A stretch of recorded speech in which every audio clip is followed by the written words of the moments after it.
müxtəlif söhbətlərimiz olacaq. Gəlin vaxt itirmədən ilk qonağımızı qarşılayaq. Qarşınızda Azərbaycan Respublikasının xalq artisti, operaşünası Cüalə Əhmədli. Salam Aysun xanım, salam əziz tamaşaçılarımız. Sizinlə bu mövzunu müzakirə etməkdən məmnunluq duyacağam. Biz də. O zaman icazə verin, sizə ilk sualını verim. Opera nədir və nə üçün bu qədər önəmlidir? Bəli, sualınızı cavablandırım. Opera teatr və musiqinin birləşdiyi bir sənət növüdür. Opera əsərlərində hekayə musiqi ilə ifadə olunur. Ona görə də dinləyicilər, izləyicilər həm dinləyirlər, həm də izləyirlər. Ona görə də orkestr klassik mədəniyyətin vacib növlərindən biri hesab olunur. Maraqlıdır, bəs operanın başqa hansı janrları var? Operanın bir neçə növü var. Məsələn, komik opera əyləncəli olur və daha yüngül olur. Dram operasında daha ciddi mövzulara toxunulur. Balad tipli operalarda isə emosional ağırlıq olur. Amma hər bir janr əlbəttə ki, izləyiciyə fərqli təsirlər yaradır, fərqli təəssüratlar yaradır. Maraqlıdır, bəs o olmasın, bu olsun operası haqqında nə bilirsiniz? Gəlin bəs Azərbaycana qayıdaq. Qayıdaq. O olmasın, bu olmasın. Əlbəttə, bu opera Üzeyir Hacıbəyli tərəfindən yazılıb və 1910-cu ildə tamamlanıb və Azərbaycan opera tarixindəki ən vacib opera nümunələrindən biridir. Bəs mən eşitmirəm, opera ilə maraqlıdır. Bu da mövzusu nədir? Mövzu əslində həqiqətən də çox maraqlıdır. Bu operada əsas mövzu gənc insanların sevgisi və ailə münasibətləri haqqındadır. Eyni zamanda bu operada sosial mesaj da verilir. Cəmiyyət və ailə münasibətlərinin balansı kimi. Mənim eşitdiyimə görə bunun musiqisi yadda qalan melodiyalardır. Bu doğrudur? Bu operadakı melodiyalar çox enerjili və yadda qalan şəkildə hazırlanıb və bu tamaşaçının operaya daha yaxından bağ qurmağına imkan yaradır. Bəs sizcə bu opera nə üçün bu qədər məşhurdur? Bu operada musiqi, hekayə və sosial mesajlar hamısı bir araya gəlir və ona görə də bu opera həm gənclər üçün, həm də böyüklər üçün çox maraqlıdır və buna görə də hələ də bu opera səhnələşdirilməyə davam edir. Yəni ki, Üzeyir Hacıbəyli musiqiyə, Azərbaycan musiqisinə çox böyük töhfə verib. Yaxşı, bəs sizin tamaşaçılarınız nə kimi bir tövsiyələriniz var? Tamaşaçılarımıza tövsiyə edirəm ki, mütləq bu operanı izləməlisiniz. Ümumiyyətlə, tövsiyə edirəm ki, Azərbaycanın bütün operalarını izləyəsiniz. Çünki həqiqətən də bizim musiqimiz çox zəngindir. Və xüsusilə bu operaya gəldikdə isə O olmasın, bu olsun operası. Mənim sözlərimdən ümid edirəm ki, sizin diqqətinizi cəlb etdi. Amma daha maraqlı və xoş olar ki, siz onu gedib canlı izləyəsiniz. Həmin anlara canlı şəkildə şahid olasınız. Əminəm ki, hər biriniz üçün unudulmaz bir an olacaq.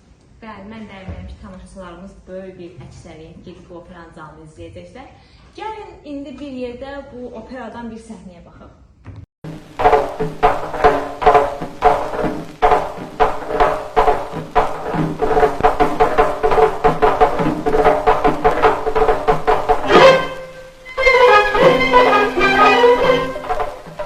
Mən nə qədər qoca olsam da dəyərəm min cavana, çörəyi yemərəm mən yavana, yaxşı demərəm mən yamana, qurban edərəm mən canana, malımı, pulumu, canımı mən. Gəl, xanım gəl yanıma gəl, canım gəl yanıma gəl, yarım gəl yanıma gəl. Mən ölüm, mən ölüm, mən ölüm, gəl, mən ölüm, mən ölüm, mən ölüm, gəl. Ağuzum gəl yanıma, canımı verərəm mən yarıma, qurban edərəm mən canana, malımı, pulumu, canımı mən.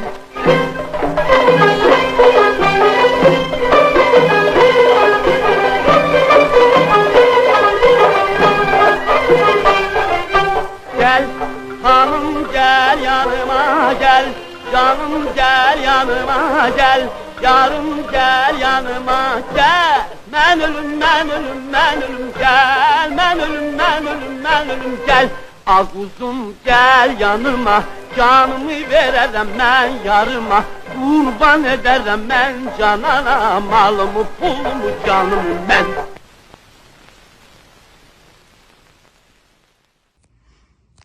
Çox gözəl bir kadrdır, çox sağ olun Cüalə xanım. Sizin sayənizdə mən də bu opera haqqında çox bilgi öyrəndim. Həm ümumi opera haqqında, həm də O olmasın, bu olsun operası haqqında xüsusi Video öyrəndim.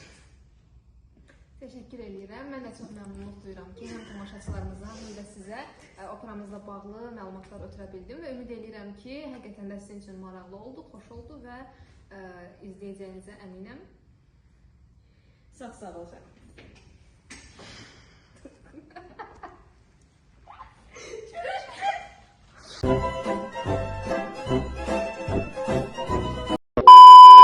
Cənab xanım, çox təşəkkür edirəm. Çox qəşəng bir gün idi. Amma mən əminəm ki, bizim tamaşaçılarımızın da çox sualları var. Əziz tamaşaçılar, suallarınızı dinləməkdən zövq alın. Aha, bir tamaşaçımız sual var. Jale xanım, operada baş verən məlumatlardan... Aha, buyurun. Jale xanım, operada baş verən hadisə haqqında daha ətraflı məlumatlar verə bilərsiniz? Təşəkkür edirəm sualınız üçün. Mən sizə süjet xəttini qısaca izah edeyim. Deməli, bizim baş qəhrəmanımız bu operada Məşədi İbaddır, hansı ki, yaşlı bir kişidir. Və bizim digər bir baş qəhrəmanımız isə bir gənc qızdır və valideynləri pula görə var-dövlətlərini artırmaq məqsədi ilə həmin gənc qızlarını bu Məşədi İbadla, yəni yaşlı kişi ilə evləndirmək istəyirlər. Və mən sizə çox da detallı danışmaq istəmirəm. Özünüz izləsəniz sizin üçün daha maraqlı ola bilər. Artıq işin gedişatında nələr baş verir, onlar nə danışırlar, necə razılığa gəlirlər, qız razı olur, olmur. Onları baxıb özünüz görsəz yaxşı olar. Amma nəhayət ki, əlbəttə ki, bu hadisələrin gedişatı belə bizə xoş gəlmir. İzlədikcə özümüzü narahat hiss edirik. Əlbəttə ki, necə yəni belə bir gənc qızla belə bir kişi evlənə bilər və axırda işlər qaydasına düşür. Və hər kəs xoşbəxt olur. Məşədi İbad özünə uyğun bir insanla evləndirilir. Gənc qız isə Məşədi İbadla evlənməkdən qurtulur. Mən sizə biraz ümumi izah etdim. Detalları özünüz izləyərək görə bilərsiniz. Jale xanım, cavabınızı görə çox təşəkkür edirəm. Amma mən əminəm ki, bizim tamaşaçılarımızın başqa sualları da var. Buyurun, sualınız varsa. Aha, buyurun. Və Jale xanım, Üzeyir Hacıbəyovun başqa hansı operasını izləməyə tövsiyə edərdiniz?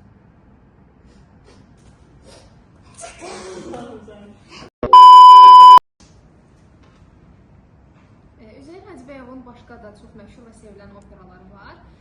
Mən tövsiyə edərdim ki, Aşın Malalan operasını da izləyəsiniz. Çünki bu iki operada mövzu oxşardır bir-birinə. İkisində də məhəbbət mövzusu var. Yəni, əgər siz məhəbbət mövzusundakı operaları izləməyi bəyənirsinizsə, onda Aşın Malalan operasını da izləyə bilərsiniz. Və həm o olmasın, bu olsun, həm də Aşın Malalan operaları Üzeyir Hacıbəyovun yaradıcılığındakı ən mühüm əsərlərdən hesab olunur. Jale xanım, verilişimizə gəldiyiniz üçün təşəkkür edirik. Artıq sizi salamlar. Məni dəvət etdiyiniz üçün təşəkkür edirəm. Çox xoş bir gün keçdi.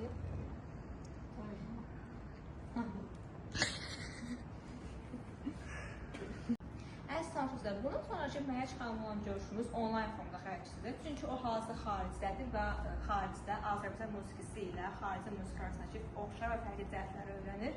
İndi gəlir Məhəc xanımla olan verilişimizə keçək. Məhəc xanım, verilişimizə xoş gəlmişsiniz. Bugünkü mövzumuz çox maraqlı bir mövzudur. Azərbaycan musiqisi ilə xarici musiqi arasındakı fərqləri və oxşar cəhətləri izah edəcəyik. Məncə bu haqqda danışmağa dəyər. Çox sağ olun dəvətiniz üçün. Təşəkkür edirəm. Həqiqətən iki musiqi dünyasının həm fərqli cəhətləri, həm də ortaq cizgiləri var. Gəlin əvvəlcə oxşarlıqlardan başlayaq. Azərbaycan musiqisi ilə xarici musiqi arasında nə kimi ümumi cəhətlər var? Ən əsas oxşarlıq budur ki, hər iki musiqi insanların emosiyalarını ifadə edir. Yəni qərbi simfoniya olsun, muğam olsun. Hər ikisi insanlarda kədər, sevgi, həsrət kimi hissləri dinləyiciyə çatdırmağı hədəfləyir. Deməli, musiqinin dili fərqli olsa da, yəni hisslər eynidir. Bəli, tam olaraq belədir. Digər oxşarlıq isə ritmik strukturdadır. Azərbaycan xalq musiqisindəki bəzi ritmlər, məsələn, Yallı ritmi, Balkan ritmi və Orta Şərq musiqiləri ilə çox oxşardır. Bu da göstərir ki, xalqlar arasında musiqi əlaqəsi hər zaman olub. Maraqlıdır. Gəlin o zaman Yallı nümunəsinə birlikdə baxaq.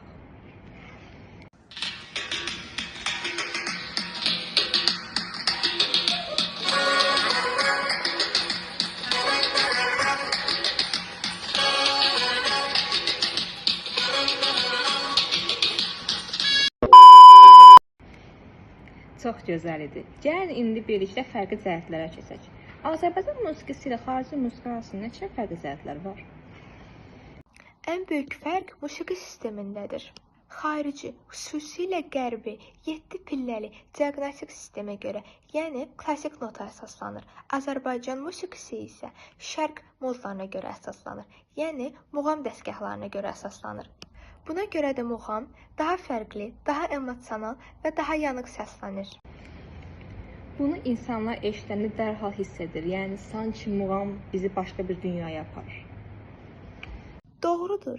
İkinci böyük fərq odur ki, Azərbaycan musiqisində, xüsusilə xanəndələrdə bir heca üzərində bir neçə not oxunur. Bu melodiyanı çox zəngin edir. Xarici musiqisində isə melodiya daha düz və daha stabil olur. Yəni demək istəyirsiniz ki, bizim musiqimiz daha bəzəklidir, amma xarici musiqi daha belə ciddi strukturdadır. Bəli, tam olaraq doğrudur. Üçüncü ən böyük fərq isə alətlərdədir. Azərbaycan musiqisinin əsas simvolları tar, kamança, balaban, zurna kimi milli alətlərdədir. Qərb musiqisində isə piano, skripka, gitara kimi alətlərdir. Alət özünə məxsus səs yaratdığına görə musiqinin ruhunu dəyişir. Çox doğrudur. Təkcə tarın səsi belə insana mükəmməl hisslər bəxş edir. Gəlin birlikdə tarın necə səsləndiyinə qulaq asaq.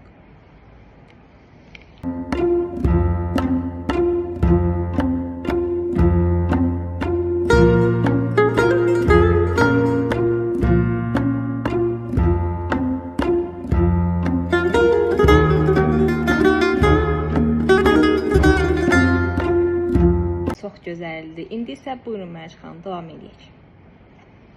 Bir də simfoniya fərqi var. Qərb musiqisində çox səsli, yəni harmoniya ön plandadır, daha çox rol oynayır. Azərbaycan musiqisində isə melodiyanın öz xətti daha vacibdir. Daha çox melodiyanın emosiyası ön plandadır. Mərc xanım, qoşulduğunuz üçün təşəkkür edirəm. Bu veriliş bizə göstərdi ki, yəni musiqi fərqli səslənə bilər, lakin insanın qəlbinə gedən yol hər zaman eynidir. Təşəkkür edirəm. Musiqi fərqləri yox, bizi birləşdirən universal dildir. Əziz tamaşaçılar, bu gün verilişimiz artıq yekunlaşır. Bu gün biz həm opera, həm də Azərbaycan və xarici musiqi arasındakı oxşar və fərqli cəhətləri öyrəndik. Növbəti verilişimizdə görüşmək üzrə, hamınızı öpürük.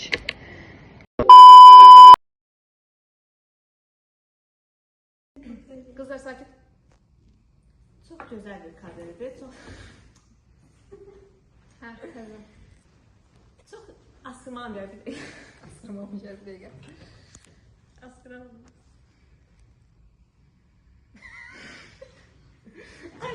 Əziz tamaşaçılar, Ayşə xanımın asırma cəhdi. Tamam, getdik. Çox gözəl bir kadr. O da uzanmışam bir yanında. Çox gözəl bir kadrdır. Çox sağ olun. Bu qədər emosional, çox gözəl idi. Çox sağ olun. Təzə. Aslında niyə sonra belə oxuyursan? Fikir də ver. Gözləri yazmıyorum başqa hansı opera.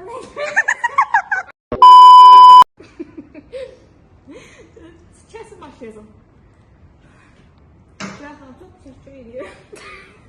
Allah, bir dəfə gülməyə başlayandan sonra toparlamazsan səhv.